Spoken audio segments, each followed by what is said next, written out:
ছোট হোক আর বড় হোক সবারই ঘোরাঘুরি করতে ভালো লাগে। দেখেন আমাদের আয়নকে সুন্দর করে সাজিয়ে দিলাম। ওর আব্বুর সাথে একটু আব্বুর পেশে যাবে, তাবাসসুমও যাবে, আব্দুল্লাহ যাবে। আসসালামু আলাইকুম, সবাই কেমন আছেন? আশা করি সবাই ভালো আছেন। আমি আল্লাহর রহমতে ভালো আছি। প্রতিদিনের মতো নতুন একটি ভিডিও নিয়ে আপনাদের মাঝে হাজির হলাম। ও যাইতেছে নিচে, আপনাদের সাথে একটু শ্যুট করলাম। আমার গলার ভয়েসটা খুবই খারাপ, কারণ আমারও ঠান্ডা লাগছে। আজকে মেয়েকে ভার্সিটিতে একটু নাস্তা বানিয়ে দিব। এখানে গাজর আর পাতাকপি কেটে নিলাম। এখন আমি এটার একটা পুর বানিয়ে নিব। প্রথমে তেল দিলাম, এখানে আপনার দিলাম গাজর আর পাতাকপি আর কিছুটা গরুর মাংস করে রাখছিলাম, ওইটা একটু দিয়ে দিব।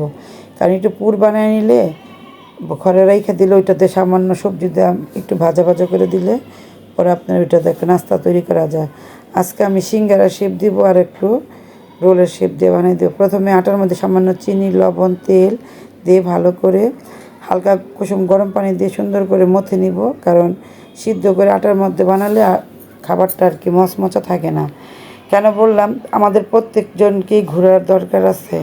মানুষের মন মানসিকতা সবসময় একরকম থাকে না। এক জায়গায় বসে থাকতে গেলে দেখা যায় কি অনেক সময় বোর হয়ে যায়। মাঝে মাঝে ঘুরতে বের হবেন বাচ্চাদের নিয়ে। আমরা বড়রা সবসময় বাইরে বের হতে পারি, কিন্তু বাচ্চারা বের হতে পারে না। বাচ্চাদের নিয়ে একটু ঘুরতে হয়। আর ঢাকা শহর তো বাচ্চাদের কোনো ঘোরার জায়গা নেই, এক বাসা আর হচ্ছে আপনার মোবাইল, এছাড়া ওদের কোনো ইয়ে নেই। এখানে আমি অল্প তেল দিয়ে ভাজবো, কারণ বেশি তেল দিয়ে ভাজলে আমার মেয়ে খেতে চায় না। আর অনেক মারা দেখবেন আপনার ঘুরতে নিয়ে যেতে চায় না বাচ্চাদের, তারা ভাবে কি একটু মোবাইল বা ল্যাপটপ দিয়ে দিই তাহলে বাচ্চাই ভালো হবে, এতে বাচ্চার অনেক সময় ক্ষতি হয়ে যায়।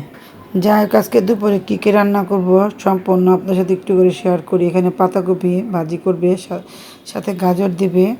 আর এখানে রান্না করবে চিংড়ি মাছ দিয়ে আপনার লাউ। প্রথমে মশলা কষিয়ে আগে থেকে কেটে রাখা লাউটা এখন দিয়ে দিল। এই লাউটা একটু ভাপ দিয়ে নিচ্ছে। লাউটা যে একটু শক্ত থাকে তো একটু ভাপ দিয়ে নেবে। নামানো এক দেওয়া ধনিয়া পাতা আর একটু সামান্য চিনি দিয়ে সুন্দর করে নামিয়ে নেবে। কারণ সামান্য চিনি দিলে তরকারিটা খেতে ভালো লাগে, একটু মিষ্টি মিষ্টি ভাব আসে। আর এখানে আলু আর কফি ভেজে নেবে। ভেজে নিয়ে কফি দিয়ে আলু দিয়ে সবজি তরকারি রান্না করবে। কারণ আমাদের বাসায় তো অনেকে আবার মাছ খেতে চায় না, তাদের জন্য রান্না করতে হবে। এখানে সম্পূর্ণ তরকারি ভেজে নিল। এখন মশলা কষিয়ে ঝোলের পানি দেবো। ঝোলের পানি দেওয়ার পর ঝোলটা যখন বলক উঠে যাবে তখন এক এক করে ফুলকপি আলুগুলো দিয়ে দিব। এভাবে করে একবার বাসায় রান্না করে খেয়ে দেখবেন, অনেকটাই ভালো লাগে। তাই আমরা সবাই যদি সময় পাই, বিশেষ করে তো যারা চাকরিজীবী বাবা মা শুক্রবার শনিবার সময় পান, বাচ্চাদের নিয়ে একটু বিনোদনের জন্য একটু কোথাও ঘুরতে বেরোবেন, বাচ্চার খুবই ভালো লাগবে। আর এক ঘরে বসে থাকলে বাচ্চা মেজাজ খিটখিটে হয়ে যায়, তখন কারোর সাথে সে কথা বলতে চায় না। অনেকে বলেন আমার বাচ্চা কারোর সাথে মিশে না, এই কারণে।